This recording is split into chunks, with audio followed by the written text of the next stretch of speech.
kalian ini? Apa sih haknya? Tidak setuju? Cukuplah saya tidak setuju, sudah. Tidak perlu nambah-nambah. Ingin mengambil hatinya Polri lah, ingin untuk kepentingan dirinya lah, ingin inilah, ingin itulah. Banyaknya ungkapan-ungkapan yang membingungkan umat. Yang terakhir adalah NU cabang Nasrani. Bapak Ketua PBNU, tolong hati-hati mengungkapkan ungkapan seperti ini. Panjenengan harus sadar bahwa panjenengan mengemban amanatnya Mbah Hasyim Asy'ari, Mbah Wahab Hasbullah, dan para pendiri NU. Pasti tidak ada NU cabang Nasrani. Panjenengan berdosa kepada pendiri NU, tidak ada yang cabang Katolik. Kalaupun nuansanya guyon, tolonglah yang tidak disiarkan ke umum, yang tidak diketahui oleh umat. Jadi ungkapan itu walaupun guyon tidak boleh, karena umat bingung.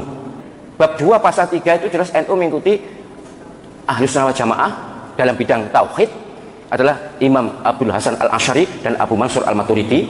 Dalam bidang fikih Imam Abu Hanifah, Imam Malik, Imam Syafi'i, dan Imam Ahmad bin Hanbal. Dalam bidang tasawuf Imam Al-Junaid Al-Baghdadi dan Imam Al-Ghazali.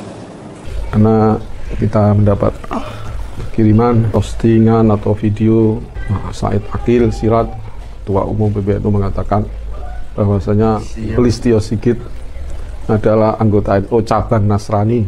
Saya tadi di grup ditanya, zaman Ki Hasyim Asy'ari apa ada cabang NU cabang Nasrani? Apa Mbah Khalil menyuruh seperti itu? Saya jawab, ya jelas nggak ada. Udah maklum tulisan-tulisan saya dari dulu keras-keras sekali. Saya ikut menulis, membongkar kedok ya. Apa namanya? Orang-orang liberalis yang ada di pada tubuh NU. Itu adalah pengurusan akidah tauhid, akidah Islam. Assalamualaikum warahmatullahi wabarakatuh. Bismillahirrahmanirrahim. Allahumma sholli ala sayyidina Muhammad wa ala alihi washabihi ajmain, amma ba'du. Saya sudah pelajari 2 komentar atau tanggapan. Yang pertama dari Profesor Ahmad Zahro, ini ulama ya, dari Surabaya. Dan juga dari Kiai Haji Muhammad Najih bin Maimun Zubair, Allah yarham. Ini juga ulama alama. La raiba fi annahuma minal ulama. Enggak ada yang meragukan bahwa kedua itu adalah ulama. Dan perhatikan coba bagaimana tanggapan mereka. Keras, tegas, tetapi tidak pernah mencela dengan hinaan-hinaan apalagi tuduhan. Tidak ada mereka mengatakan Kiai Said Akil itu adalah pendusta, adalah orang yang gila jabatan, adalah orang yang mabuk amplop coklat, adalah orang yang tidak layak dikatakan sebagai ulama. Tidak ada. Berbeda dengan netizen yang sampai ada kalimat asulah, sampai ada kalimat ulama su'lah. Sementara yang ulama saja yang sudah memang menyatakan itu keliru, tapi tegurannya itu tetap teguran yang mendidik. Menyatakan itu salah, walaupun berguyon pun tetap salah. Karena di depan umat, itu dari versinya Kiai Ahmad Zahro, Kiai Muhammad Zahro maksudnya. Dan semuanya sepakat, termasuk Kiai Said Akil juga sepakat. Tidak mungkin ada secara hakikat NU cabang Nasrani. Karena NU ini organisasi yang punya ADART atau konon asasi. Ada buku panduannya. Jangankan non-muslim, orang Islam saja untuk dianggap sebagai warga Nahdlatul Ulama itu ada spesifikasinya. Kenapa? Karena Nahdlatul Ulama ini punya manhaj. Misalnya dalam akidah yang diikuti adalah Abu Hasan Al-Asy'ari dan Abu Mansur Al-Maturidi. Dalam fikih 4 madhab, Imam Hanafi, Imam Malik, Imam Syafi'i, Imam Ahmad. Dalam tasawuf ada Syekh Junaid Al-Baghdadi, ada Imam Hujjatul Islam Al-Ghazali. Jadi kalau misalnya ada orang yang memproklamirkan diri, saya adalah Mu'tazilah, atau saya adalah Qadariyah, saya bukan Asy'ariyah, saya bukan Maturidiyah, berarti dia sudah bukan orang NU. Walaupun masih Islam, apalagi non-muslim. Jadi nggak akan pernah ada satupun orang, apalagi sekelas pimpinan NU tertinggi, Ketua Umum PBNU, yang mengatakan ada NU cabang Nasrani. Tidak mungkin ada itu. Kenapa? Karena berarti menelanjangi, berarti memberontak terhadap ADART-nya. Itu hal yang maklum. Tidak mungkin itu, tidak mungkin. Cabang Nasrani, dua ulama ini demi kepentingan umat mentahzir itu, mengatakan itu salah, itu keliru. Bahkan yang paling pedas menurut saya adalah apa yang disampaikan oleh Yai Najih, menggolongkan Yai Said ini sebagai tokoh liberal yang ada di NU. Yaitu silahkan. Sesama ulama kita harus hormati apa pendapatnya. Sesama ulama berbeda pendapat, menilai ulama lain dengan penilaian yang baik atau yang buruk itu sudah biasa.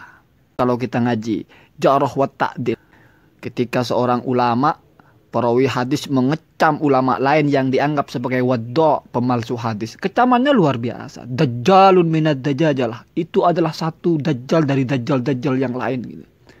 Kadzabun, su'ul hifdi, otaknya buntu, nggak bisa ngafal. Wadda'un, pemalsu hadis. Itu tujuannya untuk menyelamatkan, agar tidak ada orang yang ikut. Dan itu ada prinsipnya, yaitu don't try it at home. Jangan coba lakukan itu di rumah. Artinya apa? Itu dilakukan oleh para ahli, sesama ulama. Kalau kamu menjarah ulama, mencela ulama, tujuannya apa? Kan pasti hawa nafsu saja, gregetan saja toh. Tujuannya apa gitu? Berperilaku seperti perilakunya ulama, padahal ilmu boro-boro ya. Kan ini letak persoalannya kan di sini. Bukan soal apakah Yai Said itu benar atau salah, bukan. Tapi sikap kita nggak ngerti, tetapi ngegas, itu yang menjadi titik persoalannya yang selalu saya tekankan. Itu sesuatu yang sangat keliru. Kita, ya, saya, kalian ini, apa sih haknya? Tidak setuju, cukuplah saya tidak setuju, sudah. Tidak perlu kita ngomong nambah-nambah, ingin mengambil hatinya Polri lah, ingin untuk kepentingan dirinya lah, ingin inilah, ingin itulah. Itu kalian belajar sama siapa? Menafsir-nafsirkan hati orang itu belajar sama siapa? Kedua ulama yang top ini nggak ada ngomong Yai Said Agil tujuannya ini, tujuannya itu, tidak ada. Hanya menghukumi secara dohirnya. Karena memang itulah prinsip agama. Secara dohir itu dianggap merusak, selesai. Membahayakan akidah, selesai. Walaupun bercanda tidak baik, selesai. Persoalannya sampai di situ. Enggak kepada dalam-dalamannya niatnya ingin dapat duit lah, ingin dapat sumbangan lah, asu lah, apalah. Harus diganti dari NU dan sebagainya. Enggak sampai keluar kalimat-kalimat itu. Inilah perbedaannya orang alim dan orang bodoh. Kenapa? Karena ini penting ya. Min a'dhami alamatil humki fil ahmaki lisaduhu. Ciri utama orang bodoh adalah lisannya. Ya seperti kita ini, sedikit-sedikit ngomongnya jorok, sedikit-sedikit ngomongnya kasar. Sementara ulama saja ngomongnya itu terukur gitu loh. Di mana poin dia tekankan, di mana dia tidak perlu ngomong, nggak perlu tuduh-tuduh, nggak perlu. Cukup ini keliru, ini menyesatkan, ini bahaya, sudah selesai. Semoga kita bisa belajar kepada para ulama sehingga kita tidak melakukan apa yang di luar kapasitas kita. Halakamruun lam ya'rif qadra nafsihi. Celaka orang kalau tidak tahu kapasitas dirinya. Dan Allah wa yakum ajmain. Assalamualaikum warahmatullahi wabarakatuh.